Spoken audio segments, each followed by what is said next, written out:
नमस्कार, prime news आप देख रहे हैं। आपके साथ मैं हूं मेघना सचदेवा। आइए रुक करते हैं बिहार की खबरों का। भागलपुर नाथनगर विधानसभा क्षेत्र के जगदीशपुर में जेडीयू प्रत्याशी लक्ष्मीकांत मंडल के पक्ष में मुख्यमंत्री नीतीश कुमार ने एक चुनावी जनसभा को संबोधित किया। उन्होंने विपक्ष को आड़े हाथों लेते हुए कहा कि महागठबंधन के लोगों को जन सरोकार से कोई लेना देना है नहीं, बल्कि किसी प्रकार से सत्ता को हथिया कर अपना सत्ता सुख भोग करना चाहते हैं। नीतीश कुमार ने कहा कि विपक्ष को मौका मिला, लेकिन परिवार मोह में कोई काम नहीं कर पाया। सीएम नीतीश ने अपने संबोधन में परिवारवाद के बहाने विपक्ष पर भी करारा प्रहार किया और कहा कि उनकी सरकार में बिहार के हर वर्ग और समुदाय को बिना किसी भेदभाव के उन्होंने काम किया है। और सीएम ने इस दौरान ये कहा कि विपक्ष को भी मौका मिला, लेकिन विकास इस दौरान केवल पति पत्नी और संतान तक ही सीमित रहा।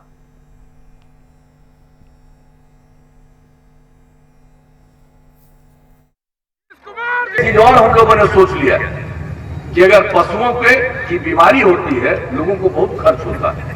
आप 8 से 10 पंचायत पर पशु चिकित्सालय बना देंगे और अगर किसी का जानवर बीमार पड़ेगा, तुरंत सूचना और तुरंत उसका इलाज और उसके लिए जो दवा की जरूरत है वो भी राज्य सरकार उपलब्ध कराएगी। तो आगे मौका दीजिएगा भाई। तो हम लोगों के तो मन में इतनी चीजें हैं और उसको और आगे बढ़ाएंगे। और केंद्र सरकार का सहयोग, और भागलपुर में आदरणीय प्रधानमंत्री जी श्री नरेंद्र भाई मोदी जी आ चुके हैं, सारी बात कह चुके हैं। एक एक बात की चर्चा हुई है। अगर आप मौका दीजिएगा, हम आपको इतना ही कहेंगे कि पूरे तौर पर आपका इलाका और आगे बढ़ेगा, बिहार विकसित राज्य में परिणत होगा।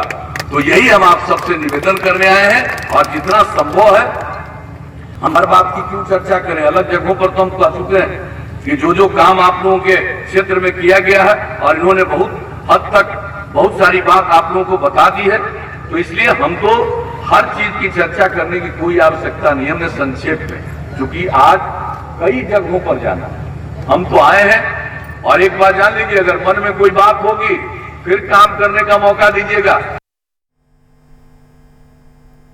अलीगढ़ के छात्र के बयान पर अश्विनी चौबे का बयान सामने आया। उन्होंने कहा कि ऐसे जो देशद्रोह लोग हैं, जो आतंक का साथ देते रहते हैं, जनता उन्हें सबक सिखाएगी।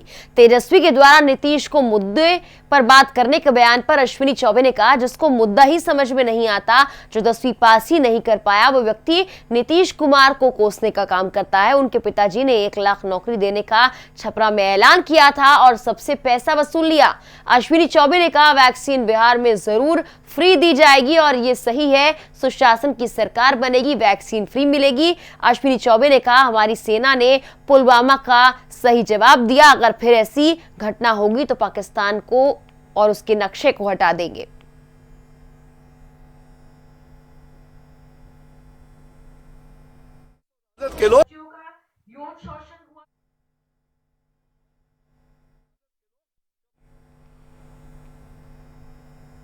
पटना में एनडीए गठबंधन ने एक बार प्रेस वार्ता का आयोजन कर इस प्रेस वार्ता में जेडीयू और हम के प्रवक्ता शामिल रहे। इस दौरान जेडीयू नेता नीरज कुमार ने कहा कि 3 नवंबर को दूसरे चरण में 94 सीटों पर मतदान होना है और तेजस्वी यादव पर हमला बोलते हुए कहा कि इनका राजनीतिक डीएनए, इनके पिता जो 420 के आरोप में जेल में है। कांग्रेस और आरजेडी बताएं कि 1990 से लेकर 2005 तक 3091 फिरौती की किडनैपिंग हुई, उनका जिम्मेदार कौन है? कांग्रेस श्वेत पत्र जारी करे कि इनमें से कितने में कार्रवाई की गई, फिरौती के लिए अपहरण हुए थे, उनका परिणाम क्या हुआ है?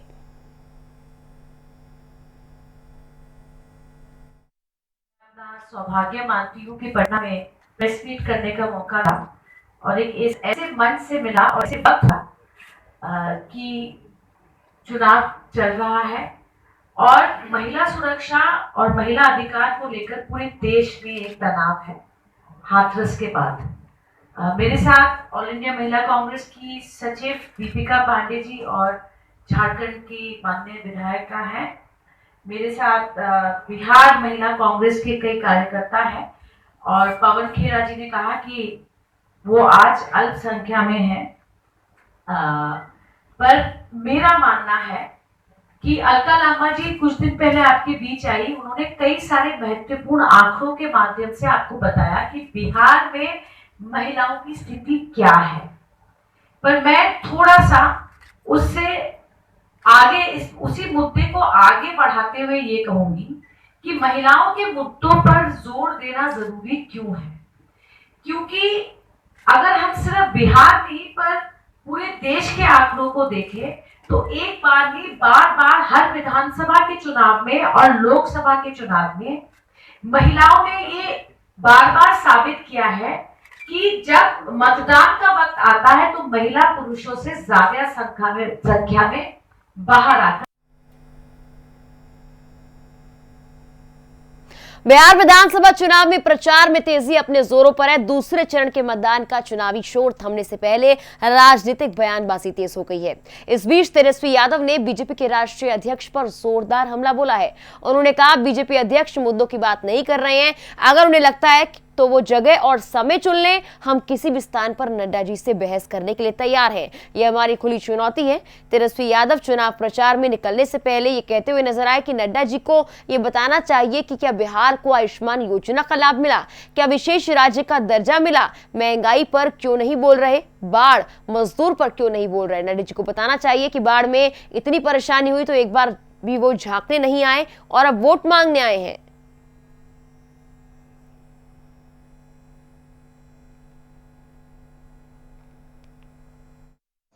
क्यों आखिर पोस्टर्स बैनर में सिर्फ उनका ही चार्ज रख रहा है, मतलब लालू यादव के फोटो न होने पर बोल रहे थे। अब देखिए, हम तो इस पर कुछ टिप्पा टिप्पणी नहीं करेंगे। हम तो नहीं जा रहे हैं किसी को टिप्पा टिप्पणी करने।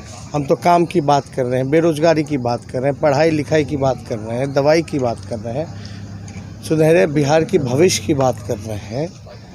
मेरे ख्याल से ये लोग देखिए मुद्दे पे एकदम नहीं बहस करना चाहते हैं। नड्डा जी को इतना बताना चाहिए कि भाई बिहार को विशेष राज्य का दर्जा क्यों नहीं दिला पाए, बिहार को विशेष पैकेज क्यों नहीं दिला पाए, आयुष्मान भारत में बिहार को पिछले वित्तीय वर्ष में एक भी पैसा क्यों नहीं दिया गया, महंगाई पे क्यों नहीं बोल रहे हैं, मजदूरों की जब बात थी तो इन लोगों ने मुंह क्यों फेरने का काम किया। नड्डा जी को बताना चाहिए बाढ़ में इतना नुकसान हुआ, तबाही हुआ, आप एक बार तक झांकने तक नहीं आए बिहार, अब चुनाव है तो वोट मांगने घूम रहे हैं।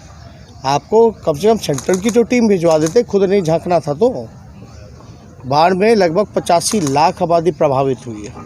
अब तक जो है कोई घूमने वाला सेंट्रल की टीम तक घूम के आकलन तक नहीं की है कि क्या होगा। बिहार विधानसभा चुनाव के दूसरे चरण की तैयारियां जोरों शोरों से चल रही हैं। वहीं दूसरे चरण के लिए कल से प्रचार प्रसार भी थम जाएगा। वहीं प्रत्याशी अब मंदिर पहुंचकर जीत की दुआ कर रहे हैं। इस कड़ी में लोजपा अध्यक्ष चिराग पासवान पटना के शक्तिपीठ बड़ी पटन देवी मंदिर पहुंचे, जहां पर उन्होंने पूजा अर्चना कर जीत की दुआ मांगी। चिराग पासवान ने बताया कि पहले चरण के चुनाव में लोजपा पार्टी की भूमिका अच्छी रही है, अब दूसरे चरण की तैयारी चल रही है। इस बार बीजेपी और लोजपा मिलकर बिहार में सरकार बनाएंगे।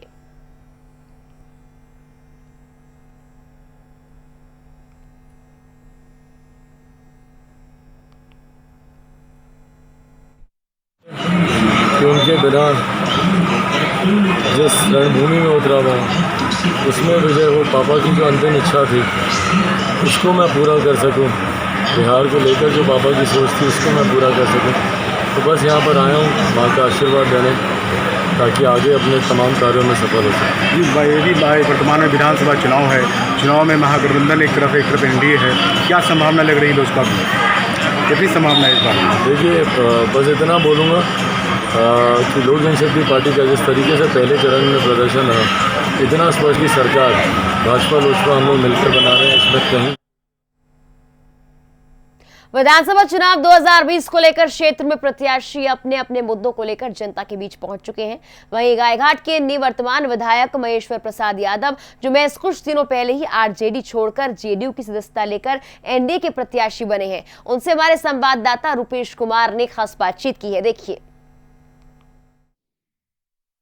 विधानसभा चुनाव को लेकर हम अभी मुजफ्फरपुर जिला के गायघाट विधानसभा क्षेत्र के निवर्तमान विधायक महेश्वर प्रसाद यादव के साथ हैं। हम उनसे जनता की समस्या, क्षेत्र की समस्या और विकास के बारे में जानेंगे। और हम आपको बता दें कि वो एक बार नहीं बल्कि 5 बार क्षेत्र से विधायक रह चुके हैं।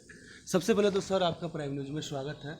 जी बहुत धन्यवाद। सर बताइए, आप तो हम विधायक रहे हैं कई बार क्षेत्र से, इस बार ऐसी क्या प्राथमिकता रहेगी जो आप जनता के बीच लेके जाइएगा?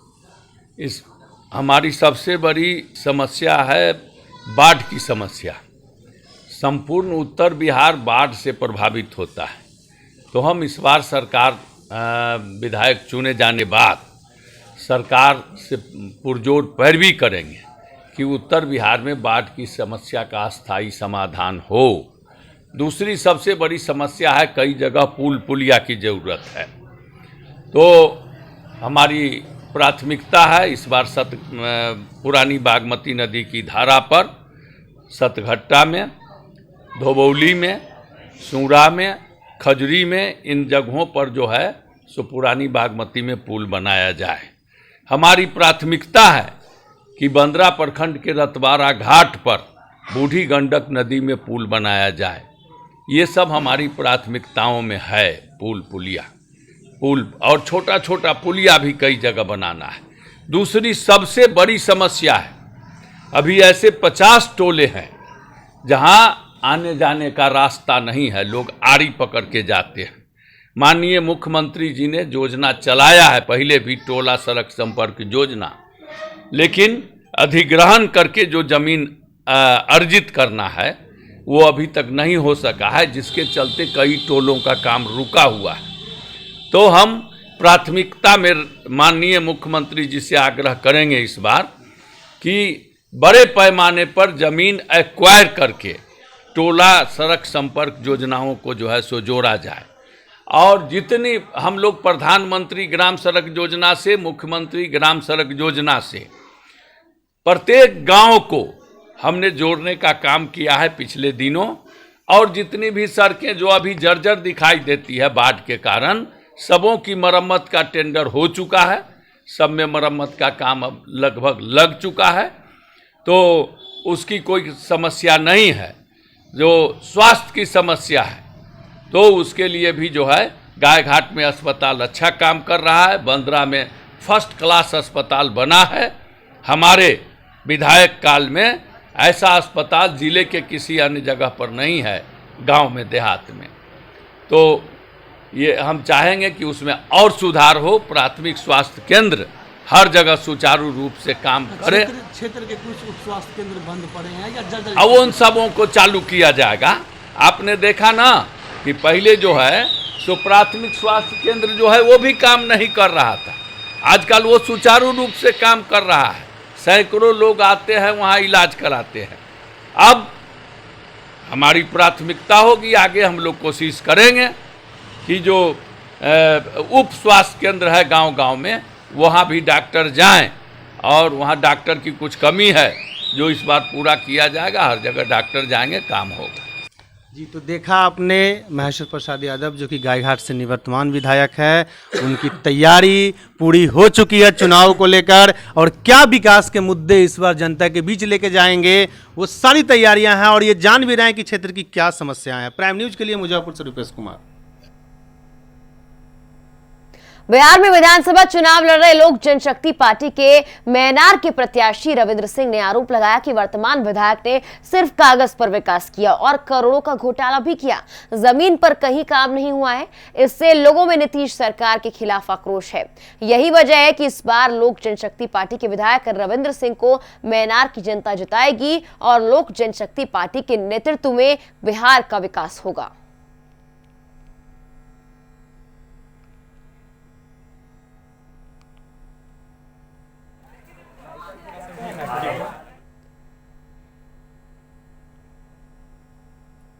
कुशेश्वर स्थान विधानसभा के प्रत्याशी मुरारी पासवान की सभा में पप्पू यादव पहुंचे और मोदी पर हमला करते हुए उन्होंने कहा कि नरेंद्र मोदी ने सभी सरकारी क्षेत्रों का निजीकरण किया है और साथ ही बाबा साहेब भीमराव अंबेडकर के संविधान से भी छेड़छाड़ की है।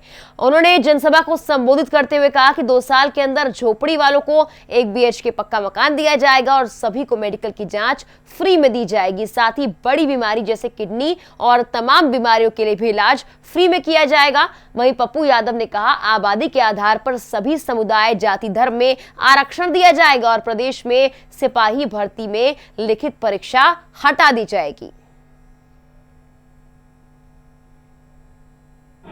2 साल के अंदर किसी भी जात का गरीब होगा जिसको झोपड़ी नहीं है, एक ही झोपड़ी है, लेटरिन बाथरूम सहित किचन सहित 1 BHQ का पक्का मकान 2 साल में हम हर घर को चाबी पहुंचा देंगे। कोई लड़ाई नहीं। किसी भी जांच में डॉक्टर जो भी जांच लिखेगा, एक भी जांच में आपको पैसा नहीं लगेगा। किसी जांच में सारा जांच, ultrasound, CT scan, MRI, x ray, blood जांच, पप्पू यादव की सरकार बनते आपका पूरा जांच पप्पू यादव फ्री करेगा, आपको किसी से कर्ज लेना नहीं पड़ेगा। Kidney, cancer, brain tumour, heart का इलाज पप्पू यादव की सरकार 2 बीघा से नीचे, आज भी हम 14 करोड़ रुपया हर साल खर्च करते हैं। किसी गरीब को इलाज में कमी नहीं रहने देते। अपना सरकार आते ही किडनी, कैंसर, ब्रेन ट्यूमर का इलाज हम फ्री करेंगे। किसी भी कीमत पर किसी गरीब को, किसी भी जात को हार्ट के इलाज में पैसा नहीं लगेगा। ये है पप्पू यादव। हर परिस्थितियों में 2 महीने के अंदर, 2 साल के अंदर दुनिया का नंबर 1 स्कूल। हमारी बेटी यहाँ से चलेगी अकेले दरभंगा। किसी ने मेरी बेटी को छेड़ दिया, या तो मैं जिंदा रहूंगा या तो वो जिंदा रहेगा। ये लड़ाई सब। कुम्हरार में विधानसभा की लड़ाई काफी दिलचस्प है। जहां बीजेपी के अरुण कुमार सिन्हा मैदान में हैं, वहीं उनके सामने बीजेपी के ही बागी नेता मधुमेह चौधरी भी निर्दलीय मैदान में है, जिन्हें बीजेपी से टिकट नहीं मिला तो निर्दलीय मैदान में ताल ठोक दी। निर्दलीय मधुमेह चौधरी ने कंकड़बाग में रोड शो किया और इस दौरान उन्होंने जनता से कहा कि जनता को घबराने की जरूरत नहीं। बीजेपी के विधायक अरुण कुमार सिन्हा ने कुम्हरार के लिए जो नहीं किया वो आने वाले वक्त में वो करेंगे और कुम्हरार का विकास करेंगे।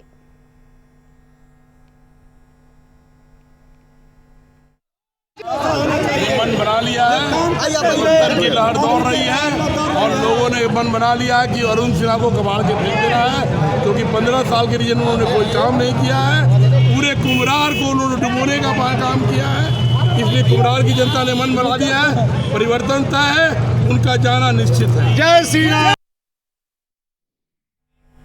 लोजपा के खगड़िया सांसद महबूब अली कैसर के पुत्र यूसुफ सलाउद्दीन ने राजद का दामन थाम क्षेत्र में लालटेन जलाने चुनावी अखाड़े में आ गए हैं, तो लोजपा ने भी अपनी पार्टी से संजय सिंह को उम्मीदवार बनाया है। सांसद महोदय अपनी पार्टी के लिए प्रचार करते नहीं दिख रहे हैं और लोजपा सांसद चौधरी महबूब अली कैसर पर पुत्र के मोह का आरोप लग रहा है। वहीं लोजपा सांसद महबूब अली कैसर ने बताया कि उनका बेटा राजद से चुनाव लड़ रहा है, उनके साथ मेरी शुभकामना है, लेकिन लोजपा के जो प्रत्याशी हैं वो अभी तक मुझसे कोई संपर्क नहीं करने आए, इसलिए उनके किसी कार्यक्रम में हमने भाग नहीं लिया है। वहीं राष्ट्रीय जनता दल के उम्मीदवार यूसुफ सलाउद्दीन ने इससे इनकार किया और कहा कि उनके पिता लोजपा पार्टी के स्टार प्रचारक हैं और लोजपा के लिए लगातार कैंपेनिंग कर रहे हैं, जगह जगह प्रचार में जा रहे हैं। जरूरत पड़ने पर सिमरी बख्तियारपुर में भी अपनी पार्टी के लिए चुनाव प्रचार का वो काम करेंगे।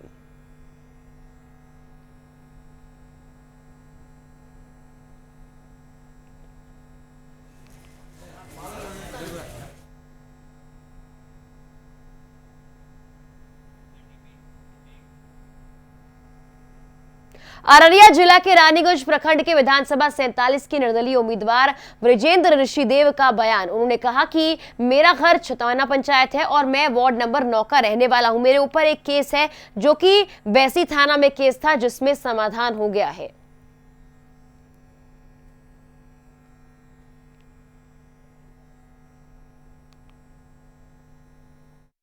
मैं 47 रानीगंज के प्रत्याशी वीरेंद्र ऋषिदेव, चुनाव चिन्ह बाल्टी छाप है।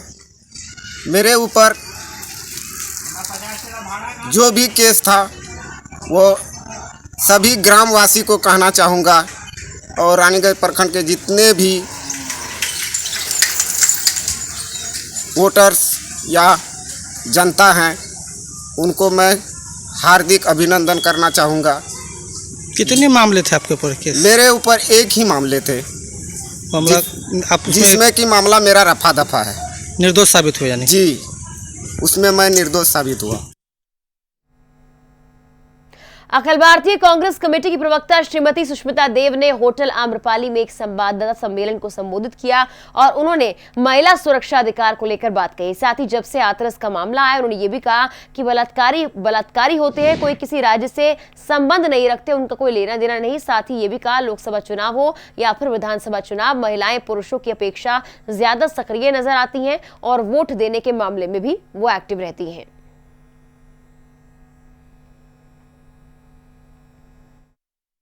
अपना सौभाग्य मानती हूँ कि पटना में प्रेस मीट करने का मौका मिला और एक इस ऐसे मंच से मिला और ऐसे वक्त मिला कि चुनाव चल रहा है और महिला सुरक्षा और महिला अधिकार को लेकर पूरे देश में एक तनाव है हाथरस के बाद। मेरे साथ ऑल इंडिया महिला कांग्रेस की सचिव दीपिका पांडे जी और झारखंड की माननीय विधायिका हैं।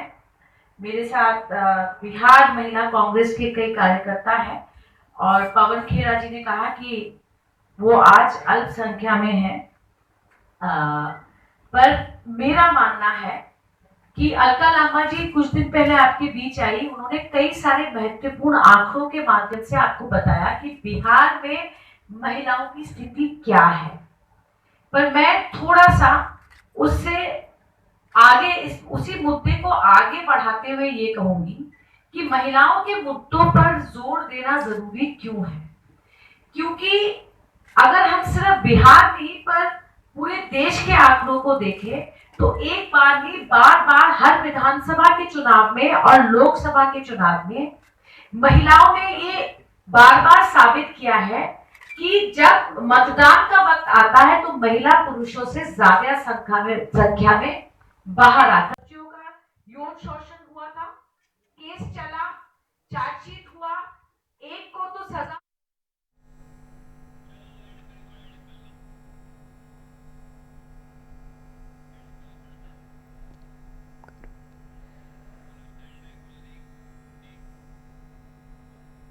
और इसी को लेकर फिलहाल के लिए इस बुलेटिन में इतना ही। तमाम खबरों के लिए आप बने रहिए प्राइम न्यूज पर।